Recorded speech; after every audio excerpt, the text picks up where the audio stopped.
கர்த்தருடைய நாமத்துக்கு ஸ்தோத்திரம் உண்டாவதாக. சங்கீத புஸ்தகத்திலே 139ஆம் அதிகாரத்திலே 14வது வசனத்திலே, நான் பிரமிக்கத்தக்க அதிசயமாய் உண்டாக்கப்பட்டபடியால் உம்மை துதிப்பேன். உமது கிரியைகள் அதிசயமானவைகள், அது என் ஆத்மாவுக்கு நன்றாய் தெரியும். உண்மையாலுமே நம்முடைய ஆத்மாவுக்கு நன்றாய் தெரியும். அவர் ஒவ்வொரு உறுப்புகளும் பாருங்களேன், அவருடைய செயல், அதோடைய செயல், ஹார்ட் துடிப்பு, ரத்த ஓட்டம், நம்மளுடைய பார்க்குற பார்வை பசுமையான கலர் கலராக, இப்போ என்ன கலரோ அது நமக்கு தெரியுது. செடி பச்சை, பூ விதவிதமான என்ன கலராக இருந்தாலும், அது சிகப்பு, மஞ்சள், ரோஸு, என்ன கலராக இருந்தாலும் அது அப்படியே தெரியுது. பிளாக் அண்ட் ஒயிட்டாக தெரியல இல்லையா?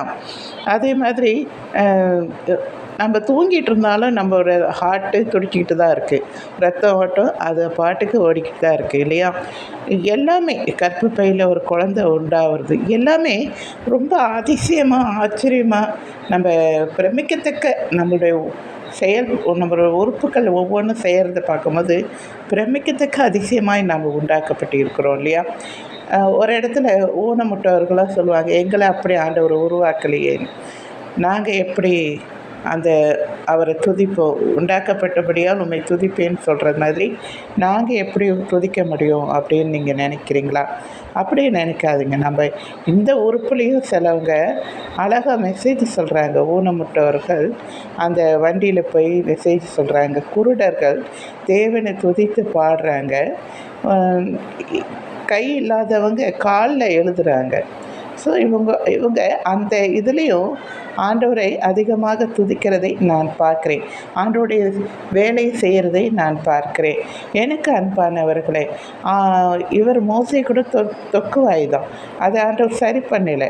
அதிலே தான் ஆண்டவர் ஆரோனை கொடுக்குறாரு, அவனுக்கு பதிலாக வாயாக கொடுக்குறாரு. அதே மாதிரி பவுலடியார், அவர் ஒரு குள்ளமாக இருக்குது, எனக்கு ஒரு முள் கொடுக்கப்பட்டிருக்கு அப்படின்னா என் கிருபை உனக்கு போதும்னு சொல்கிறார், அதை சரி பண்ணலை. இப்படி நிறைய விஷயங்கள். இயேசுடைய சீசரில் சின்ன யாக்கோபுன்னு பார்த்திங்கன்னா அவரும் கொஞ்சம் தாங்கி நடப்பார். அப்போ ஆண்டவர்கிட்ட வந்து நான் எப்படி மற்றவங்களை சுகமாக்க முடியும்னும் போது, நீ இதிலேயே செய்ய, இதிலேயே என்னுடைய நாமத்தை மகிமைப்படுத்து, எல்லாருக்கும் எல்லாமே இருந்து அவங்க செய்கிறது காட்டிலும் நீ இப்படியே செய்கிறது ரொம்ப ஆண்டவரை மகிமைப்படுத்துகிறதா இருக்கும் அப்படின்னு சொல்கிறது எனக்கு அந்த அந்த அந்த இதில் பார்க்கும்போது ரொம்ப நல்லா இருக்குது. ஸோ நம்ம வந்து எல்லாமே நல்லா இருந்து நம்ம செய்கிறோம் இல்லையா? ஆனால் ஒவ்வொருத்தரும் ஒரு ஒரு உப்புகள் இல்லாமல் ஆண்டவரை மகிமைப்படுத்துறதை பார்க்கும்போது ரொம்ப ஆச்சரியமாக இருக்கும். அதே மாதிரி லாசரு ஐஸ்வர்வான் கதையை எடுத்தால் கூட ஐஸ்வர்வான் எல்லாமே கொடுக்கப்பட்டிருக்கு. ஆனால் லாசரு ஒன்றுமே இல்லை, வீடு இல்லை, சாப்பாடு இல்லை. அவன் வந்து நாயாக அவன் அந்த குப்பையில் இருக்கிறத சாப்பிட்றான். ஆனாலும் ஆண்டவரை அவன் தூசிக்கலை.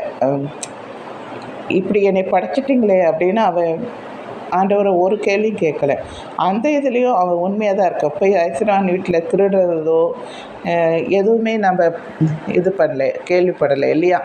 அந்த இதுலேயும் அவன் உண்மையாக பரிசுத்தமாக இருந்திருக்கான். நம்மளுடைய வாழ்க்கையில் நாம் அதிசயத்தக்கமாய் உண்டாக்கப்பட்டு இருக்கணும். ஆண்டவரை நாம் துதிக்க வேண்டும்.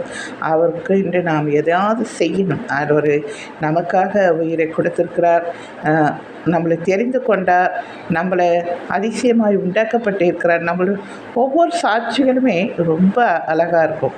நாம் ஆண்டவரை இந்த இதில் நாம் இவ்வளவாய் துதிக்கணும் இல்லையா? நீங்கள் ஆண்டவரை துதிங்கள், கர்த்தர் நல்லவர் என்பதை உங்களுக்கு சொல்லுகிறேன். நன்றி.